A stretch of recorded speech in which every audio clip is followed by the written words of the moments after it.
L'épisode d'aujourd'hui du podcast Kouiboka clarifie l'effet dévastateur de la perpétuelle incitation des autorités envers les citoyens. En ce jour, il y a de cela 27 ans, le président Sindi Kobgabo se rendit à Dikongoro et celui-ci tint une réunion avec les autorités pour planifier des meurtres plus redoutables, ce qui mena instantanément vers une rapide augmentation des taux de tuerie dans la préfecture.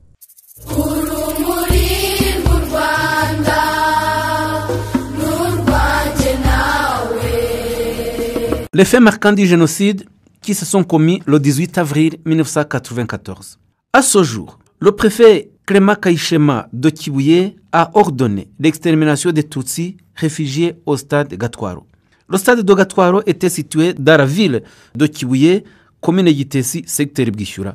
C'est actuellement dans le district de Karongi.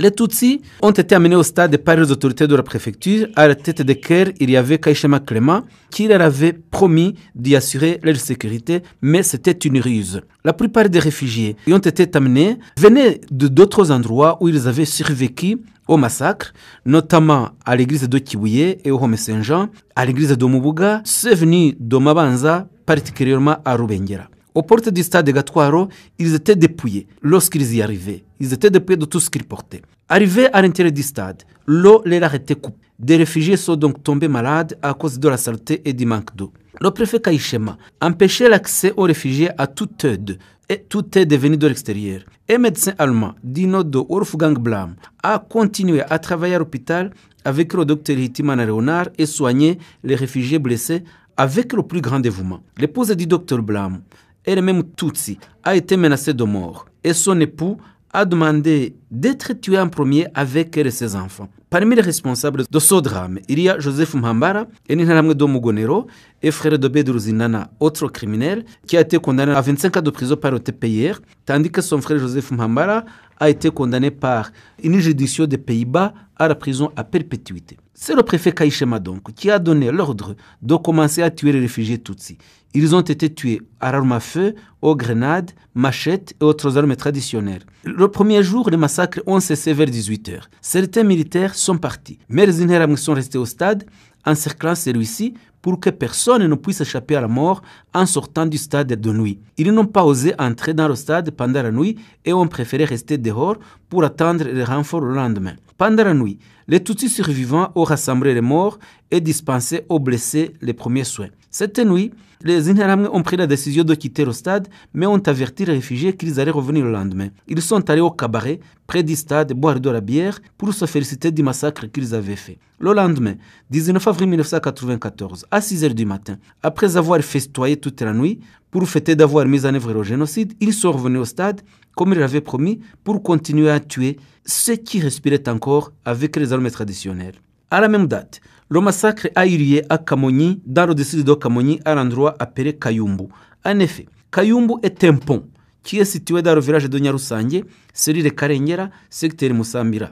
Le 18 avril 1994, les Tutsis qui, venant de différentes localités, s'étaient réfugiés à la paroisse de Kamonyi, se sont vus refuser l'entrée de l'église par le curé de cette paroisse, l'abbé Pio Ntahobari, ainsi que l'enseignant Rwakayigamba et Nyagahene, qui était secrétaire du curé. Les réfugiés se sont alors installés sur place, au marché, devant l'église. Les tueurs les ont chassés aussi de cet endroit, car ils disaient que Dieu les avait rendus. Ils les ont envoyés à Kabgayi. Les réfugiés Tutsis ont pris la route et arrivés à Kibuza, où est érigé actuellement le mémorial de Kamonyi, ils y ont rencontré un groupe de tueurs auquel ils ont pu échapper. Ils ont rencontré un autre groupe de tueurs où était placé le milicier Gaperi qui tuait les enfants de sexe masculin et les hommes. Les survivants continuèrent leur route et arrivèrent à la paroisse Musambira où ils furent accueillis dans l'église par le curé. Le lendemain, 19 avril 1994, un véhicule rempli de militaires arriva à la paroisse et les militaires sont entrés dans l'enclos de celle-ci et ont tenu une réunion avec les déplacés de guerre Hutus qui étaient venus de Kivuye. Après un moment, le curé de la paroisse est arrivé et a dit aux réfugiés Tutsis qu'ils n'étaient pas les bienvenus et qu'ils devaient tous quitter la paroisse à partir de ce qui était venu après les autres. Les Interahamwe les ont menacés avec les machettes et les ont chassés. Les militaires les attendaient au pont de Kayumbu et ont tiré sur eux.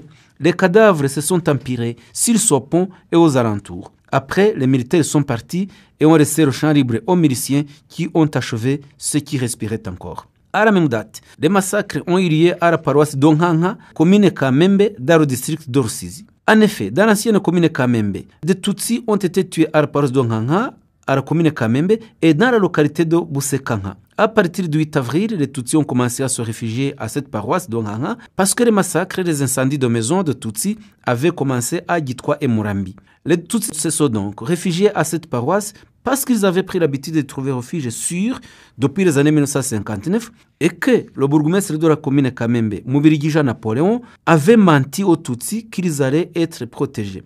Le bourgmestre Napoléon et le curé de la paroisse d'Onkanka, l'abbé Tadé Ngirinshuti, ont alors organisé une réunion avec les dirigeants des Interahamwe de la commune Kamembe et ont planifié l'extermination des Tutsis. Le jour suivant, les Interahamwe ont attaqué les Tutsis et les ont tués avec des grenades, des gourdins, appelés Ntamongano y'umwanzi, c'est-à-dire sans pitié, des machettes, des épées et d'autres armes. Pour que les Tutsis ne puissent pas se défendre lors des attaques, l'abbé Ngirinshuti Tadé prenait aux Tutsis toutes les armes traditionnelles qu'ils avaient avec eux, c'est-à-dire des lances, des machettes, des bâtons et autres, en leur disant qu'un réfugié ne pouvait pas porter des armes. Mais c'était un moyen de pouvoir leur enlever tout ce qu'ils avaient pouvant les aider à se protéger. Le même jour, au bureau communal de Kamembe, on a dénombré 60 Tutsis qui y ont été tués. Avant que les réfugiés Tutsis ne soient tués, le brigadier de la commune, un certain Gatera Kazimiri, a d'abord voulu les protéger et les a cachés à la commune. Mais le bourgmestre de la commune lui a donné l'ordre en ces termes. Si les Interahamwe détruisent la commune, en recherchant ces Tutsis que tu as cachés, tu en seras le premier responsable. Sors ces Tutsis pour qu'ils soient tués au plus vite. Le brigadier les a alors mis dehors et les Interahamwe les tuèrent tous. Le même jour, le massacre de Tutsis a eu lieu à Simbi, dans la commune Maraba, actuel district d'Ohouye. En effet, le secteur Simbi était situé dans l'ancienne commune Maraba qui était dirigée par le bourgmestre Habineza Jean-Marie Vianney depuis fin septembre 1990. Ce bourgmestre a été caractérisé par une forte persécution des Tutsis. Habineza est allé le matin chercher au centre Serayi à Simbi. Il y a arrêté un enseignant, Mazimhaka Grégoire, qui était Tutsi et qui en était le directeur. Il s'est ensuite rendu à un endroit appelé Kiendajuru pour y arrêter un autre enseignant Tutsi, Kanobayire Jean-Baptiste. Il les a amenés, menottés au bureau communal Maraba et a donné l'ordre de les tuer. Et depuis cet ordre donné par le bourgmestre Habineza, les massacres se sont immédiatement poursuivis. Et aucun Tutsi n'avait aucun moyen de pouvoir se sauver.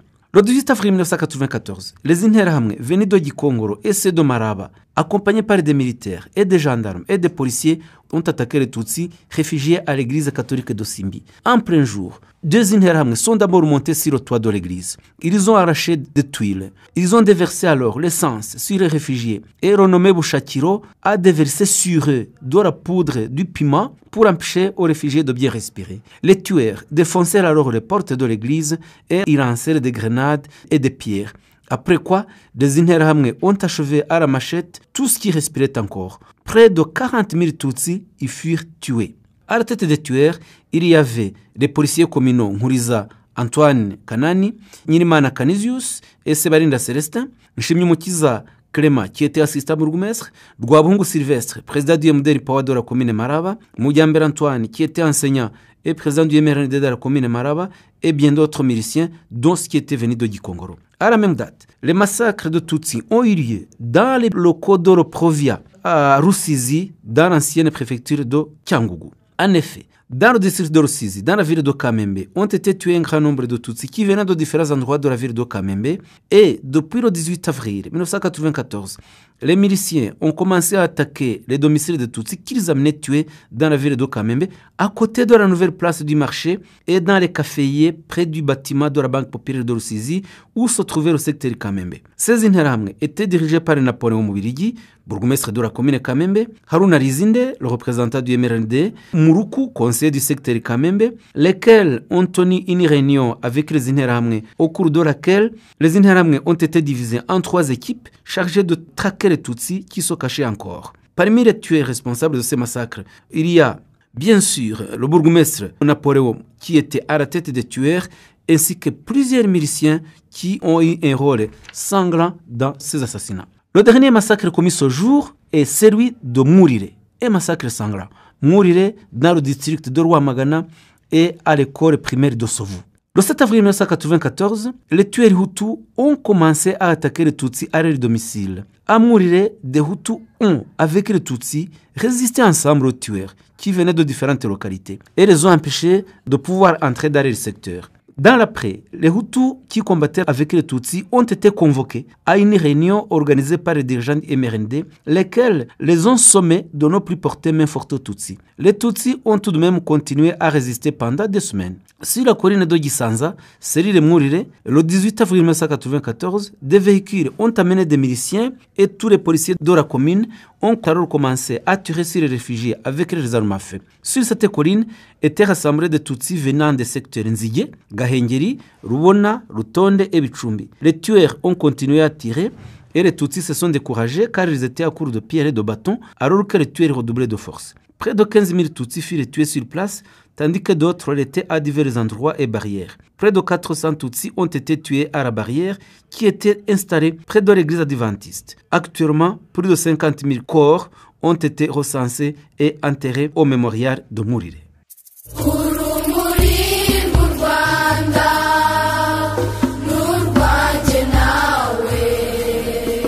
Merci d'avoir écouté ce nouvel épisode du podcast Kwibuka. Comme toujours, assurez-vous de nous laisser un commentaire sur ce que vous avez aimé sur le podcast et partagez-le avec d'autres personnes qui seraient bien intéressées à l'écouter.